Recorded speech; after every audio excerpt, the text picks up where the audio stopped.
Welcome to The Project. Tonight, the ripple effect of another IVF mix-up. Calls for more regulation after a second embryo bungle at Monash IVF as the CEO resigns. Is the US planning to sink our subs deal? We take a deep dive into the rocky AUKUS relationship. The popular and expensive sunscreens that are completely failing Aussies. Is Georgie Tunney putting herself at risk? I really could be. Plus, why singer Sabrina Carpenter's latest move is causing controversy and leaving loyal fans less than impressed. We are live from the land of the cooler nations. Would you please welcome Nick, Cody and Susie Youssef? Good evening. Welcome everyone. Let's get into today's top stories. And after 8 days of questioning, prosecutors have wrapped up their cross-examination of accused triple murderer Erin Patterson. The jury's been told the evidence in the case has concluded, with only closing arguments remaining. The 50-year-old faced 3 final questions. Did she deliberately source the death cap mushrooms? Did she deliberately include them in the beef Wellington? And did she intend to kill her in-laws? Ms Patterson disagreed on each count. She's denied deliberately poisoning anyone and has pleaded not guilty to all charges. AUKUS is in trouble. The US today announcing it's reviewing the defence deal to make sure it aligns with Donald Trump's agenda. So are we about to kiss goodbye those nuclear subs before we've even met them? If you've ever worried about a deal falling through after you've made your first down payment, try imagining that down payment was $800 million. Australia's plans for a nuclear submarine fleet have been thrown into jeopardy. With the Pentagon undertaking a review of the AUKUS defence agreement. It's a move that's put the future of our biggest defence partnership at stake. Yes, the AUKUS deal could be underwater instead of where we want it, underwater. Pentagon revealing it's currently reviewing the trilateral deal, with one defence official saying, "This review will ensure the initiative meets these common sense, America first criteria." But a project investigation can exclusively reveal we all live in Australia, so America first, not necessarily in our best interests. This US review came out of the blue. And there are very serious questions that the government and the Defence Minister needs to answer. We've known about the review for some time. We welcome it and we will engage with it. I think Australia's been played as chumps. I just think it's important to keep this in perspective. This is the latest hurdle for the rocky AUKUS affair that began back in 2021, when Australia suddenly announced it was entering a nuclear-powered threesome with the US and UK, a deal that would see us acquire up to 8 submarines. Today, we join our nations in a next-generation partnership, built on a strong foundation of proven trust. That hookup necessitated a breakup with France, with whom we shared a supposedly exclusive submarine-based relationship. Luckily, they were cool with it. Do you think he lied to you? I don't think. I know. But a lot has changed since the AUKUS deal was made, including the leaders themselves. The Trump administration is not super happy with Australia's level of defence spending, nor with our government joining with 4 other nations to sanction 2 Israeli ministers. These 2 ministers have been the most extremist and hardline of an extremist settler enterprise, which is both unlawful and violent. So with the outer edges of AUKUS possibly on the outs, will all this really be enough to sink AUKUS before it's launched? Well, former Prime Minister Malcolm Turnbull is here to help us figure this all out. Malcolm, are we getting these subs or not?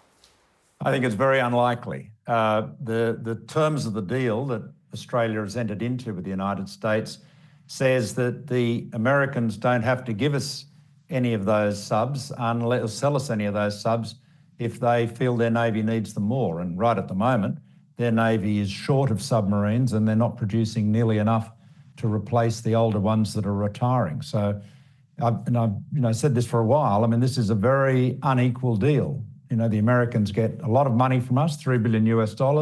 They get a base and a shipyard from us in Western Australia, but they only have to transfer or sell subs to us if they can spare them. And right now, there's no way they can. That's always been true. A lot is being made of the Trump administration now doing this review, but actually they were always going to have to review this in order to decide whether they would give us the sub. So has anything actually changed today? They don't have to make the decision about transferring the submarines until really 270 days before the transfer. So that's probably 2031 or 2032. Look, let's be frank. I mean, what's Trump's slogan? America first. The needs of the US Navy are always, under any president, are going to come ahead of ours. And in any event, this will be a decision for the next president.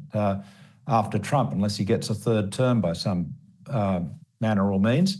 So, look, my problem with this, Waleed, is that our government and our opposition have for years now been living in a state of delusion and refusing to countenance the risk that we end up with no submarines. And so they're not putting in place any plan B. And yet the risk of not getting submarines is part of the deal. So America can decide in 2031 that they can't spare these subs, and we can't say there's been a default or a breach or reneging. It's the dumb deal we signed up to.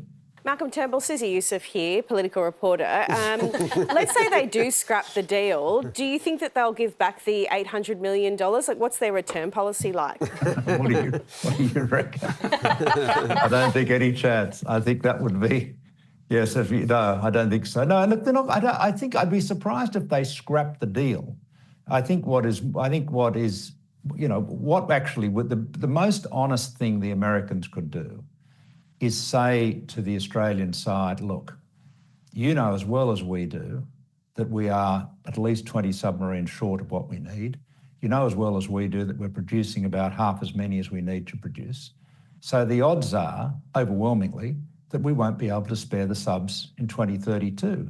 So you Aussies better get on with a plan B. No one has been able to pin down Richard Marles about this any more than they can pin down Scott Morrison. They literally talk over the top and they say, oh, do we want to stay in AUKUS? No, we've got to stay in AUKUS. I'm not saying we should pull out of AUKUS. I'm not saying anything of that kind. I'm simply making the point that we have a submarine deal that is so dumb, we are more than likely going to end up with no submarines. And we've got to recognise that and plan for what we do instead. Is it too late to go crawling back to the French? Well, look, it's probably, you could go crawling back. I'd never suggest crawling anywhere, but you could go back to France. But the question as to whether it would be too late for them to help us out, the answer is I don't know. There is a strong school of thought in naval circles here that we should go back to France and buy their nuclear-powered submarines, because they're building 6 for their own navy, which are frankly a more suitable size for us. And I think the 6th will be complete in about 2032. And so the argument would be to say, well, why don't you build another 6 for us instead? Malcolm Turnbull, thank you for your time. Thank you very much. And listen, congratulations to you guys on the project. It's been a great program. I'm sorry it's coming to an end, and I guess this is my last appearance, but I've always enjoyed joining you on the project. Thank you, Malcolm. We've always enjoyed having you on and sparring from time to time and just hearing what your perspective on things, on all manner of things over the years. So it's appreciated. Thank you. Now to Adelaide, where Infrastructure Minister Tom Koutsantonis was spruiking the city's new landmark. But I'm not quite sure if this thing is going to rival the Opera House. And what you're seeing on this scale is something unprecedented here in South Australia. This site will be transformed to one of the largest sheds ever built. You think I was born yesterday, Tommy? A massive shed? If you want to give us a new Bunnings, mate, just give us a new Bunnings. We're going to take a break. We'll be right back.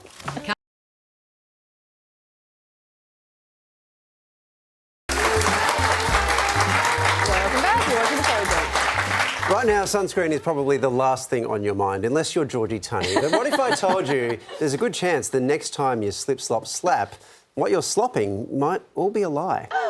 From Nivea to Neutrogena, 20 of the biggest brand sunscreens on the market have been tested for their SPF. And 16 of them failed. In some cases, catastrophically. The most expensive delivering the worst protection. That is surprising. Ooh. Ultraviolet's lean screen SPF 50+, in reality, just SPF 4. It's not uncommon for us at Choice to find products out there that don't meet their claims, but in a category like sunscreen, to see 80% of those that we tested not meeting their claims was definitely striking to us. Products by Cancer Council, Aldi, Bondi Sands, Woolies and Neutrogena all claiming SPF 50 or more only reaching the 20s. Kids sunscreen Banana Boat Baby with an SPF of just 28, despite claiming almost double that. That's ridiculous. How can they get away with that? It's disgusting. That's a scam. I've been paying extra for better SPF so I don't get burnt and freckles and stuff. So what should be done with all this substandard slop? The really important thing, I think, off the back of this is to not suddenly decide that sunscreens don't work. That's not the message at all. Even if a product is scoring in 30 and you expected it to be 50 or more, it's still actually very effective at preventing UV rays. So while Aussies continue to slip, slop, slap, Choice is calling on the TGA to impose regulation. The first step for the TGA is to do its own testing because, you've got all the manufacturers saying that they feel their reports are reliable. And you've got an independent organisation with no skin in the game who's done some spot checks on those claims and has a very different set of results. Keep slip, slop, slipping and check it out before you buy. I haven't seen you like this since, I don't know, Taylor Swift missed out on a VMA award or something like that. Yeah. This is huge for you. This horrified me today because I think of SPF, it's my Roman Empire. Right. It really is, because I think about, I am translucent, like I am lily white, and so I can just think about being in the sun and I will be burned. Yeah. And I have to... What a pasty ranger. What a loser. You don't tan like a champion? But I constantly am thinking about this, but what I was also horrified by was I didn't even know what SPF meant, like how it was calculated. You just thought it was a number that... So I thought SPF 50 meant that you had 50 minutes that you were safe. Right, okay. Right? Yeah. Yeah. Oh, thanks for laughing, everyone. That's not what it is. No, that's what I was told. No. Isn't that what it means? No. So it's all based on... Hold on a second. This is all the equation. Yeah. As soon as someone said it's an equation, I was like, 2 grasshoppers playing violins in my head. Like, no. It's based on the amount of time it would take you to burn. So for myself, that might be 30 seconds. And so you times that by 50, and then that is actually how long the sunscreen's meant to protect you. SPF 50 for me would be different than for you. Yes. And for me as well. Yes. I thought the number was like booze. Like I've got a 50% bottle of sunscreen. Or if I've got a 3%, I've got like a light bottle of sunscreen. So how do you know what your burn time is to times it by the SPF number? Well, I reckon based on this panel, we could guess pretty quickly. If you had to rank us in order, like Price is Right, I reckon. All right, let's do it. There'll be some swapping going on, I'm pretty sure. For more information, though, on the sunscreen company's replies to this story, you can head to our website because they do have some differing opinions. Okay. Now, let's head to South Carolina where the cops were in pursuit of an excavator, stock standard, which resulted in the world's slowest police chase.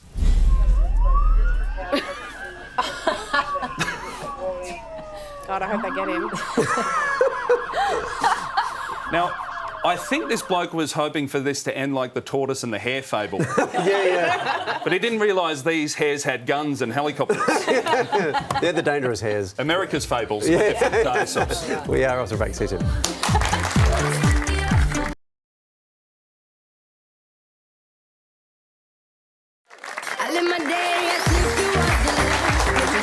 Welcome back. Well, you know what they say, when you've got no future, why not look at the past? That is grim. Let's keep it light and see what history served up on the 12th of June. Thank you, Nicholas. It is time for On This Day. Thank you so much. Wait, oh my gosh, the audience are on their feet. Sit down. The 12th of June, 1923 was a quiet day in the office for Harry Houdini, who dangled 12 metres above the streets of New York and wriggled out of a straitjacket. I can't even get out of a dress with a high zipper, fellas. I'm kidding. I'm not single, but I am unemployed. Stop flirting. The law caught up with the late, great Al Capone in 1931, indicted on 5,000 counts amid claims he'd bootlegged 75 million gallons of beer. Well, if going through 75 million gallons of beer is a crime, then lock me up, Sid! He's guilty, Sid. A big day in Aussie history with women finally getting the vote today in 1902.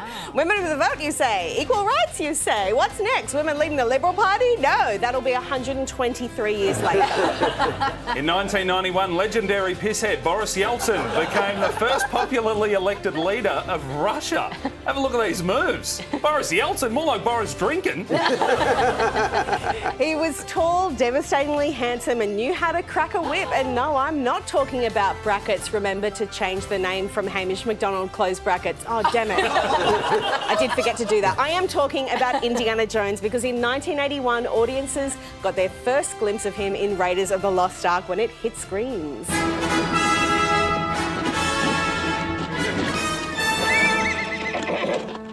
A classic that also gave men around the world confidence to wear fedoras. Thanks so much for that. On this day in 2019, scientists in China discovered that people were smoking weed 2,500 years ago. Turns out that year was the Chinese year of the mad dog. Now, after you've had a bomb 2,500 years ago, you'd probably get the munchies, and after that, you'd need a meal. A succulent Chinese meal! Get your hands off my penis. Oh, we're not doing the whole thing? Speaking of highlights of history, in 1979, friend of the show Brian Allen became the first person to fly a pedal-powered aircraft across the English Channel. I'm sorry, the first person to do that? Why have more people done that? Fun fact, that aircraft was actually invented in China 2,500 years ago. Pop music changed forever in 1990 when Mariah Carey released her debut album, cleverly titled Mariah Carey.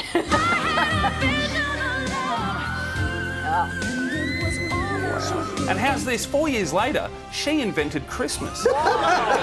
Finally, a shout out to my fellow theatre lovers because on this day in 2016, Lin-Manuel Miranda's all-conquering musical Hamilton bagged a whopping 11 Tony Awards. I just wish I'd been in the room when it happened, and if I was there, would I be satisfied? If I ever have the chance, I'm not throwing away my shot. That was on this day, see? Very good. Melbourne couple has seen the funny side after their local cafe described them as those weird people outside on their receipt. After sharing the receipt, TikTok users who work in hospitality admitted that they too have been guilty of labelling customers on their looks or how they act. But in this case, the cafe chimed in saying they know the pair well. The description on the receipt was tongue-in-cheek. Yes. Susie and I did grab a coffee before the show. I think it's a perfect description. And let's be honest, they were espresso martinis. And this actually happened to you, didn't it? Me? Didn't they say give it to that burnt woman outside? Learn how to wear sunscreen, am I right? That's true, that's true. They said, where's her fedora? When did she learn? It looks great now.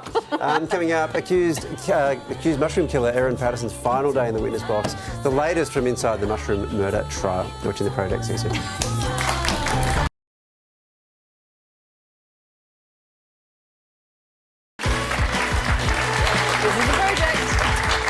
A shock exit, a second devastating IVF mix-up. Caught in the crosshairs, Aussies who are just desperate to be parents.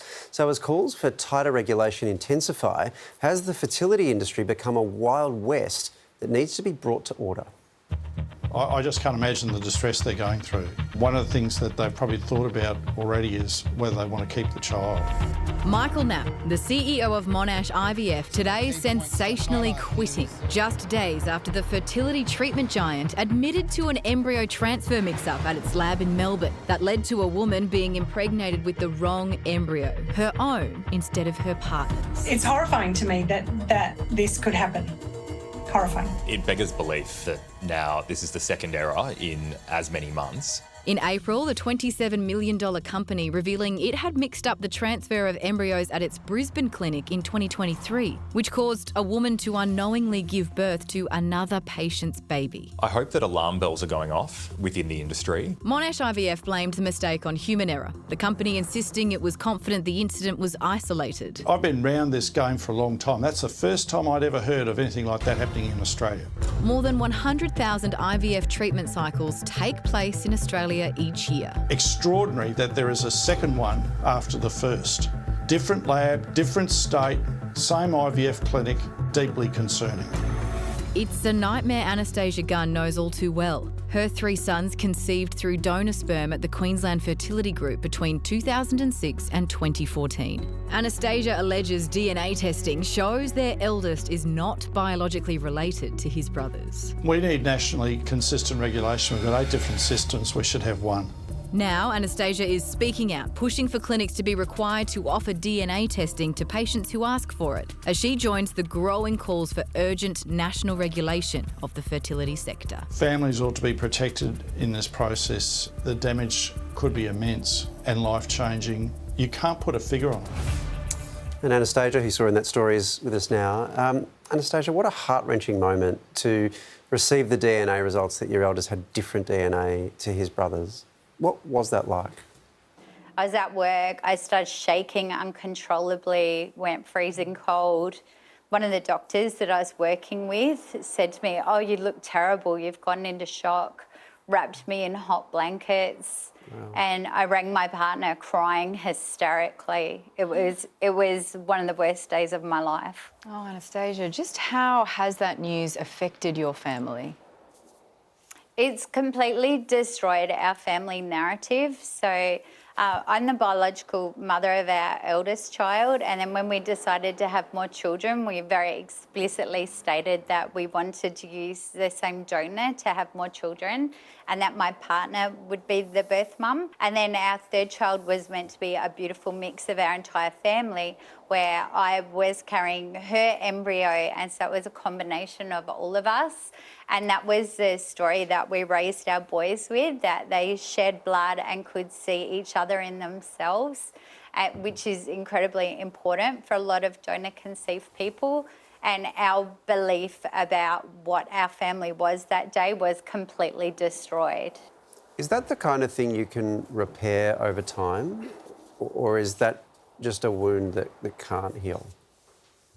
I don't know that our family will ever recover from the trauma of what has happened to us, because that was followed through by a complete lack of support. At the time that it occurred, there was no legislation in Queensland for the IVF industry, and that essentially the state was just full of cowboys doing whatever they wanted. So I think that really has compounded the trauma, the fight that we had to get any degree of support or help. We're told again and again, Anastasia, that these mistakes are incredibly rare. Do you believe that? No, I do not. And the Queensland Health Ombudsman investigation found a multitude of problems in Queensland that I believe reflect problems across the entire country. If you read the investigation, Provider E is named in that investigation. The results were released last year. They did an audit of all the donor semen ampules that were frozen up until the year 2020. And of those ampules, 99.8% are at medium or high risk of misidentification of the contents. So people have been going to the clinic trusting that the right thing is being used for their treatment, with a 99.8% chance that something may be wrong with what's in the ampule. I don't think any of us consented to that. That is not a valid medical consent. We certainly never thought that our children did not share a father. We only tested them because of medical reasons. So how many other people are there walking around believing that their children have one set of biological and medical history, when in fact that's not correct whatsoever? Anastasia, sorry again to hear what you've been through. Thank you so much for sharing your story, though. Thank you for having me on. Just before we leave that story, statements from Monash IVF and the Queensland Fertility Group are available on our website if you would like to consult them. Tomorrow, today's top stories now, and accused triple murderer Erin Patterson has wrapped up 8 days on the witness stand. The prosecution today concluded its cross-examination by challenging more of Ms Patterson's testimony. This included final questions about her mobile phones, where she bought the mushrooms, and what she ate the day after the fatal lunch. Ms Patterson rejected the prosecution's assertions that she lied to cover her tracks. The mother of two's trial continues. Erin Patterson has pleaded not guilty to all charges. And after another day in court, the Age's crime and justice reporter Erin Pearson is here with us. Erin, the prosecution finished with 3 key questions today. Can you take us through what they were? They certainly did. Annette Rogers, SC, took to her feet and turned to the jury and the accused and said, "You'd be happy to know I've only got 3 questions left." They were, did you source death cap mushrooms deliberately? Did you include death cap mushrooms deliberately in your meal? And did you intend to kill your lunch guests? And to all three questions, Erin Patterson said, I disagree. We heard more on the conflicting accounts between Patterson and her children. What can you tell us about that? Yeah, so Patterson's two children gave video evidence during the trial, and in that they were asked a number of questions about what happened on the Sunday after the meal. Now, her children said that they recalled that they were told that they ate the beef Wellington leftovers and that their mother had scraped off the mushrooms and the pastry and fed it to them. They also recalled that their mother sat down to eat some of the meal with them. During questioning today, Erin Patterson said, no, they must be mistaken. I didn't have any of the leftovers. Her recollection to the jury today was that she tried to eat some cereal at that dinner meal, but she wasn't feeling well enough to eat anything. Questioning went back to Erin Patterson's mobile phone again today. What did the prosecution ask about that? They asked her about 2 mobile phones and a number of SIM cards that she had in 2023. And around the time of the lunch, the prosecution say Erin Patterson changed mobile phones and changed SIM cards at one point while the police were at her house conducting a raid. Erin Patterson denies that. She says, yes, she owned a number of mobile phones and she owned a number of SIM cards. And she said she was changing or in the process of changing phone numbers because of the accusations her estranged husband had made to her after the lunch. And she said she also changed the handset because the earlier one that she had just simply wasn't doing the job. But Nanette Rogers asked her point blank, did you do this to hide evidence, to conceal the truth that was on that phone when police seized it? And again, Erin Patterson said, I did not. Erin, what's next in the trial? Yes, so after 8 days on the in the witness stand, we heard there were no more witnesses to give evidence. It's been 31 days, and we know the next step after evidence is rested is that we have what's called closing addresses. So we're expecting those to begin on Monday. They typically start with the prosecution. The jury have been told that they could take a couple of days while they sum up their case. The next step is then Colin Mandy, SC, the accused killer's defence barrister, then gives his closing addresses. It's essentially them telling the jury why they should or shouldn't find Erin Patterson guilty of murder and attempted murder. Following that, the judge then gives a number of instructions to the jury and then they go out and begin their deliberations. Erin Pearson, thank you for your time again. Thanks, guys. On other legal matters now, Chris Dawson's legal battle to clear his name is now over. He's been denied special leave to appeal to the High Court against his conviction for murdering his first wife, Lynn Sims, in 1982. This was his last-ditch bid for freedom in a case that attracted worldwide attention because of the Teacher's Pet podcast. The 76-year-old will now likely spend the rest of his life behind bars. Lynn's remains have never been found. A team from SeaWorld has come to the rescue of a 7-metre-long humpback whale trapped in shark nets off the Gold Coast. Tourists in high-rises and on Coolangatta Headland were the first to notice the whale in distress. It took about 2 hours to cut the whale free. It then swam off straight away once it realised it had been released. Which is always a good sign. We were unable to follow the whale, that's given the speed that it took off at. So hopefully a healthy animal that can continue the migration. That all sounds well and good, but a great day to be a shark in Coolangatta. I'm spotting some holes in the fences, boys. Get in. Get in. And the album cover for Sabrina Carpenter's new album has left some fans feeling uncomfortable. The album is called Man's Best Friend, and it shows the singer on her knees, as you're about to see, with a man holding her hair, I'm saying as though it were a leash.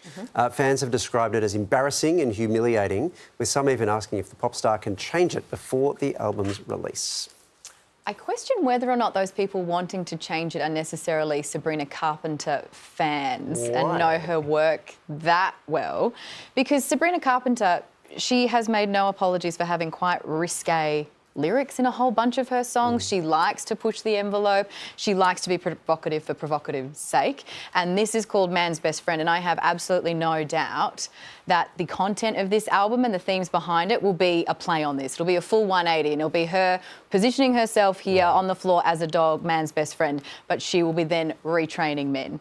If that makes sense. Trickery. All right, I'll fall for it. Yeah. So you're saying she's lampooning the thing that people are accusing her of embodying in this? Yes, and I can see that image in particular, maybe not being super popular with parents, for sure, because I know that young girls and boys love dancing around to Espresso and Please, Please, Please.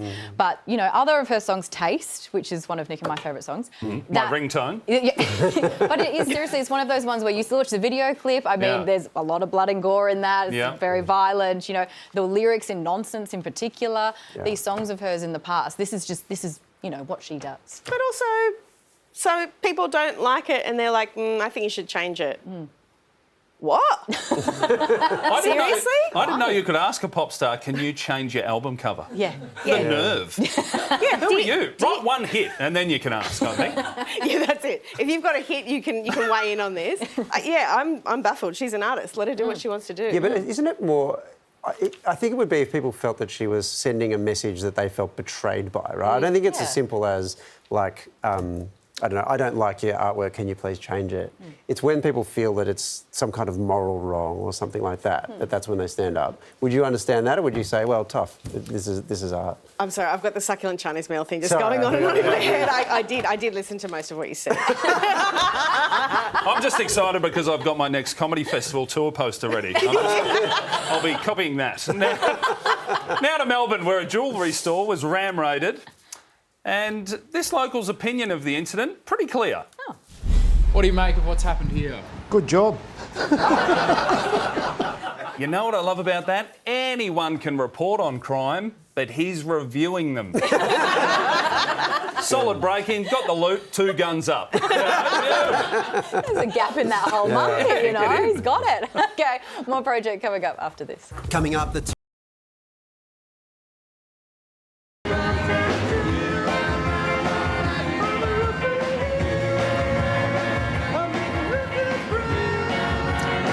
Welcome back. You're watching The Project. What a sad day that is.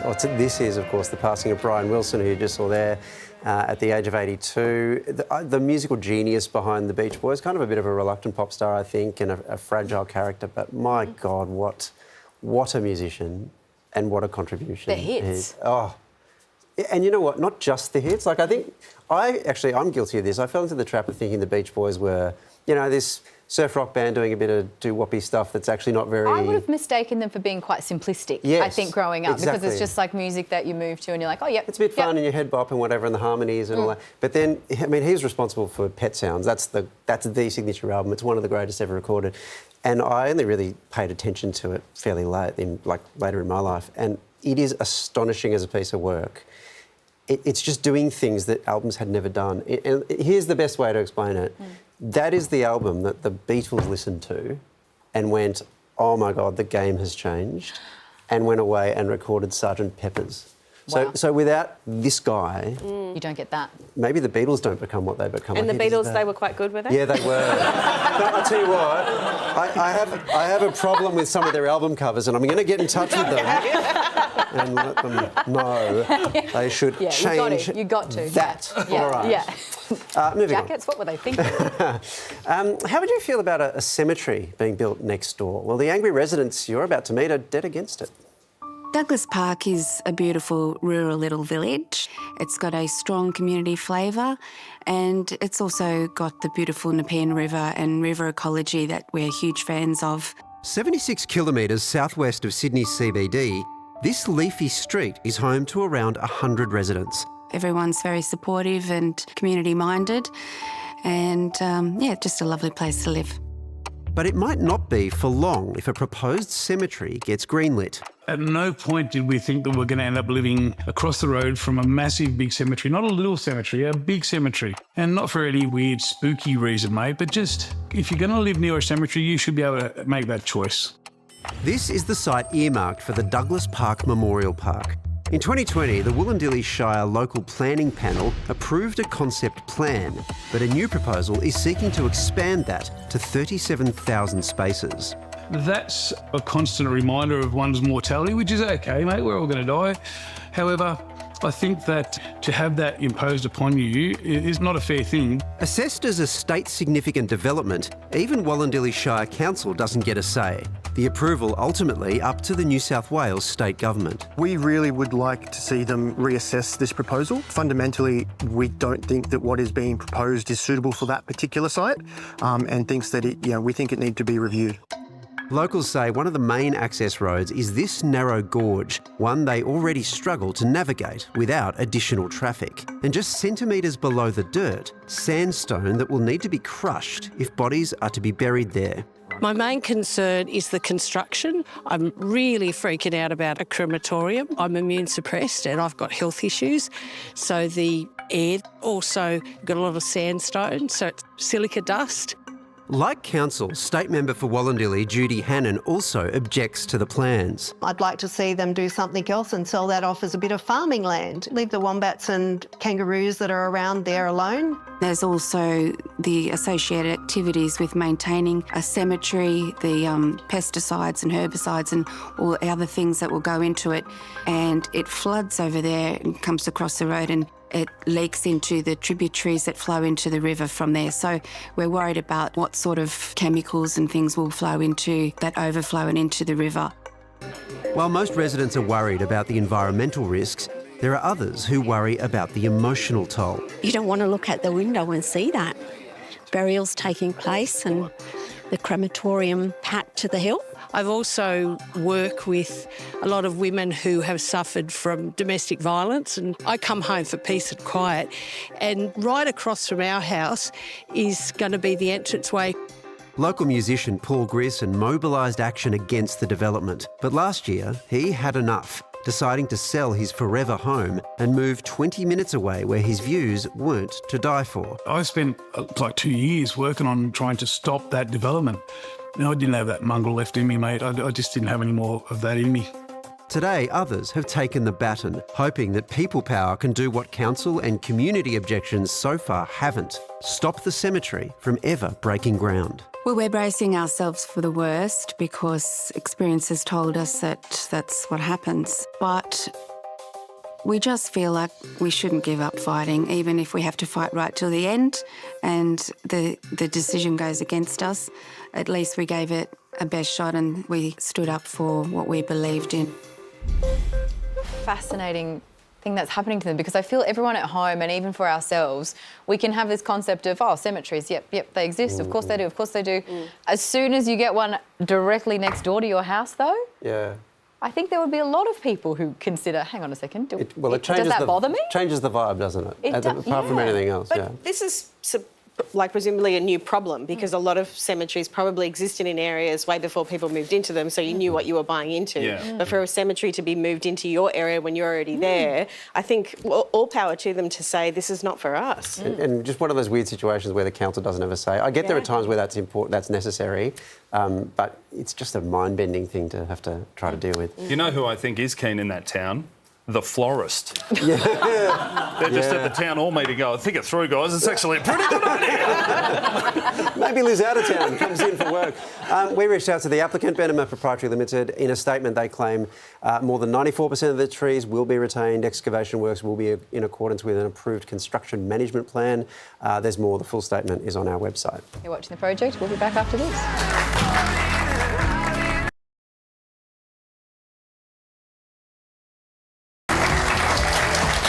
Back, you are watching The Project. Our next guest has been having hard but quite funny conversations for decades as the host of hit podcast The Guilty Feminist. Now in her new book, 6 Conversations We're Scared to Have, Deborah Frances-White argues we can all find a way forward without having to agree on everything. But can we? Please welcome Deborah Frances-White! Deborah, I love the aim. Why did you want to write this book? Well, I do this podcast called The Guilty Feminist, and I have for some time been feeling like that all conversation is reduced to insults now. Like, I was online not long ago and someone came into my inbox and said, this is how they opened, F you if you say you're a feminist and you're not talking about this. And I went, oh, well, there's a post underneath and I made a podcast about it last week. And they went, oh, sorry. And I said to them, just out of interest, like, what made you think this was the best way of opening a letter to a stranger? Because at school I learnt, dear sir or madam. And there's no like, hi, I wondered if you were talking about this. This is something you could share. And she said, I don't know. And she said, I feel really bad now. And I said, it's the internet that's taught you that. But then the internet bleeds out into the real world. Sometimes people say, well, just come off the socials. But the problem with coming off the socials and just going on the internet to book train tickets and football tickets is who are you sitting next to on the train? Who are you sitting next to at the football? People who are operating like that all the time. So I wanted to say, enough. Let's get back to critical thinking for ourselves and debating and discussing things in a way that's productive. Well, what can make conversations scary? Well, we now are in a very strange time where, you know, in the old days, people in your community, whether it was the person that made your bread or the person that made your clothes, well, now, if you know the person who makes your dress and your bread, you're rich. Because it's probably some artisan, local person and, you know, coming around. Everybody else doesn't know that person.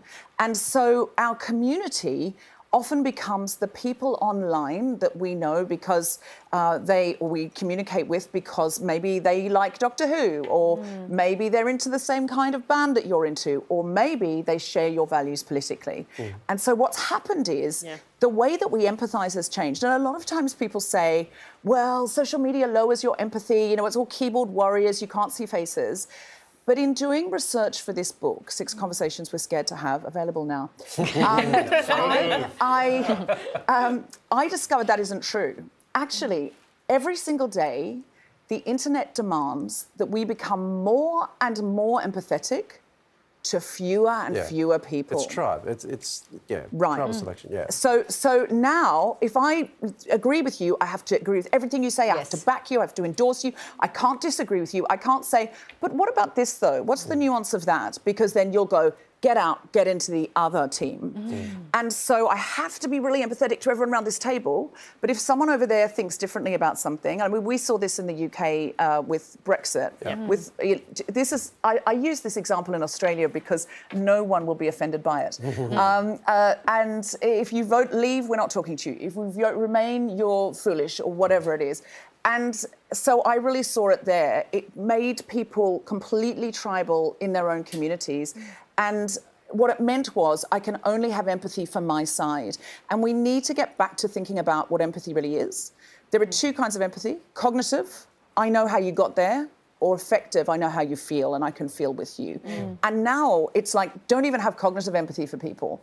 And that's what I'm endeavouring to change with this book. You're not seeing people as people, right? It's reducing people to their view of something like an avatar for a cause or something like that. Exactly. I'm interested in this thing, though, that's popped up, where as things get more tribal and entrenched, people start to get angry, not about debate or about what's said in the debate, but just about the fact that the debate exists. So the fact that we are even having this debate about, it could be all sorts of things, right? We see this with like the trans issues and all the explosions around that. That just becomes the inherent offence.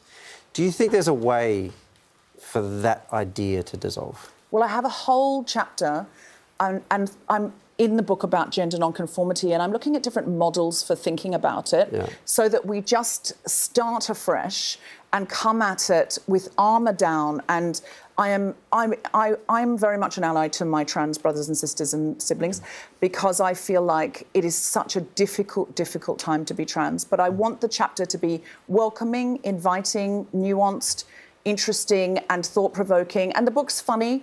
And it also, if you are currently in Western Australia or can get there, I have a play called Never Have I Ever on at the Black Swan State Theatre Company.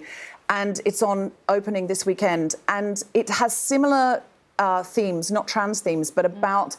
It's 4 people. It's a very funny, entertaining play, but they're coming together, they're debating, they're discussing, and there is an indecent proposal made, which makes it a little bit exciting as well. Wow, debate and indecency. That is the full set. And just before we play the book, I very quickly wanted to say Deborah Frances-White, someone who is such a great example of both empathy and a lover of words and argument, but also kindness, is our dear friend Cal Wilson, who you've dedicated this book to. So there's no question. Just thank you very much for that. Yeah, I love well Cal said. Wilson so much, and I was so honoured to devote this to her. This is the book, Six Conversations We're Scared to Have. It's out now. Yeah. Would you please thank Deborah Frances-White? That is it for tonight. Keep the applause going for Cody and Susan.